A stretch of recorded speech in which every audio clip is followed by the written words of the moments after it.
lost him during a thunderstorm. The backyard gate swung open and their dog was gone. For weeks, they searched. They put up posters everywhere. They called different shelters. Nothing. Then one afternoon, they're driving home. The daughter sees something. Mom, that's Milo. Same golden fur, same curled tail, except a new collar. They pull over and they walk up to the door. Milo!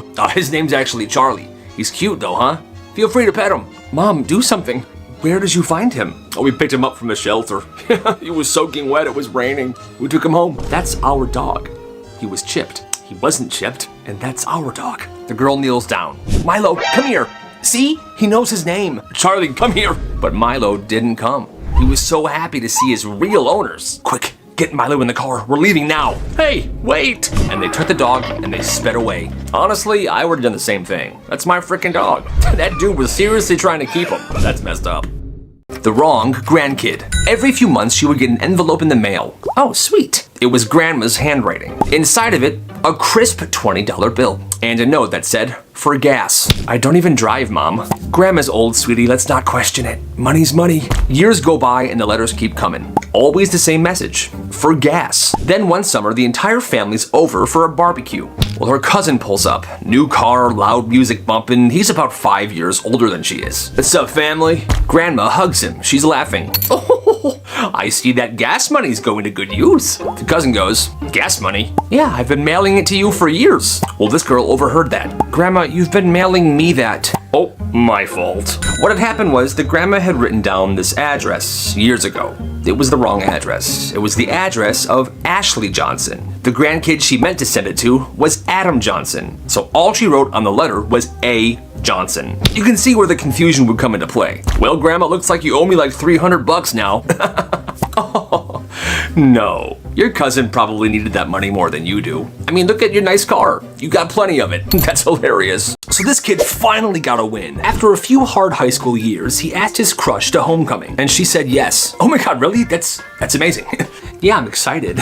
He was on cloud 9. He couldn't believe it. Then Thursday comes, 2 days before the dance. He, his crush, and her friend go to lunch together. Hey, can you grab me something? I'll pay you back. Yeah, totally, but don't worry, I'll cover it. And he's feeling proud. He's like, this is totally boyfriend behavior. I want 2 bags of chips, a cheeseburger, a side of fries, and a carton of chocolate milk. And he heads off to go get the stuff for her. He grabs it all. His arms are full. The 2 bags of chips are hanging from his mouth, milk in one hand and burger and fries in the other. And he starts jogging back to the table. Well, somewhere on the jog back to the table, his foot got caught, and he begins to trip. He tried to catch himself with his right foot, but that didn't work. He's airborne. The chocolate milk falls, and that explodes first. Fries scatter, the burger flies away, and the only thing left was the chips in his mouth, and that's when he hit the ground. And do you know how there's always more air than chips in chip bags? Well, yeah, it sounded like fireworks went off. And every single person in the cafeteria saw this happen. And people are laughing so hard they're crying. Even the teachers.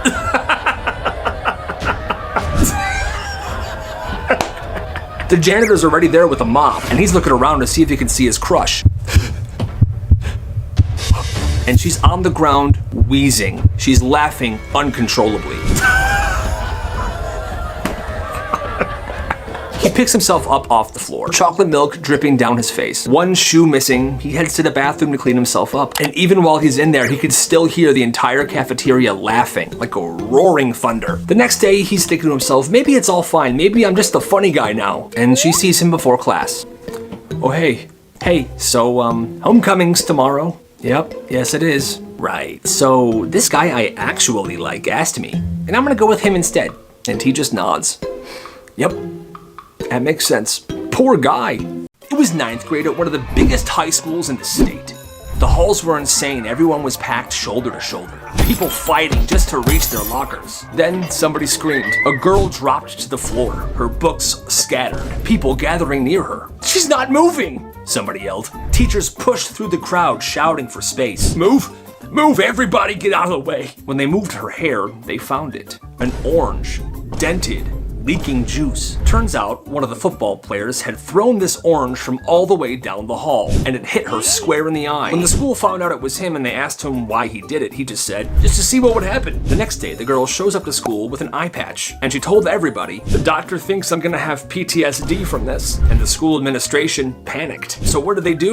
They made a new rule. No citrus fruit on campus. And it actually went in the handbook. And honestly, that's kind of legendary. At one high school, a urinal went missing. It was just gone. It vanished from the boys' bathroom overnight. And the principal made it his mission.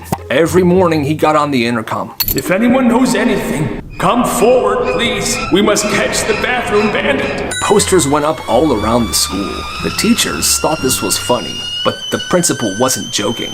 Weeks passed, then months, then years. The legend of the bathroom bandits spread. Every single new freshman class heard the story. 5 years later, a janitor found the urinal, hidden under a blanket behind a flight of stairs in the auditorium. The saddest part about this, though, was that the year before, the principal actually passed away. So he never got to find the urinal or figure out who did it. That's messed up. This is messy. In middle school, one day, somebody brought in donuts.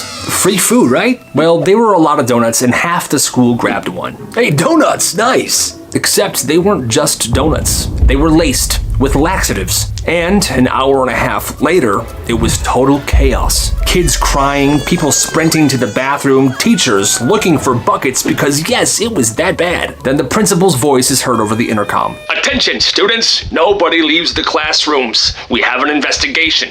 The school went into lockdown. The police showed up, and the nurse's office looked like a frickin' war zone. When everything was figured out and they found the person that did this, believe it or not, he was simply suspended for a few days. Which is crazy because technically that could be categorized as a poisoning, but still. Middle school, man. This stuff just happens, right?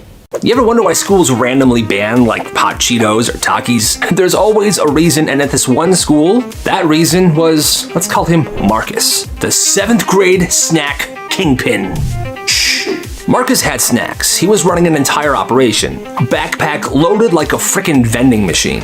Takis, Sour Patch, mini Gatorades, all marked up 200%, and people bought them. Business was absolutely booming. And it wasn't just him in this operation. He had runners. Kids in different grades moving products between different classes. He would even bring backup hoodies to school. He would change them throughout the day, so security cameras would think it's different people doing different things. He made enough money in 3 months to buy 2 pairs of brand new Jordans. Never used Venmo, only cash. But here's how he got caught. One of his runners sold Capri Sun to a diabetic kid and told him it was sugar-free, which is absolutely messed up. The kid's blood sugar spiked, the nurses got involved. The school asked him where he got it from, and this kid spilled. The entire operation crumbled. Marcus was suspended for 1 week. School banned all sorts of snacks. After that, it was like this business operation never existed. But if you went to the boys' bathroom, in stall number 3, written in small letters on the door, was the snack prices. You gotta respect the hustle. He saw this guy every day at 7 a.m. at the bus stop. He was always there wearing the same coat, the same thermos. These two weren't friends, but they weren't strangers. They would just nod to each other every single morning. Well, one morning as they're standing there, the sky exploded. A fireball, like a meteor,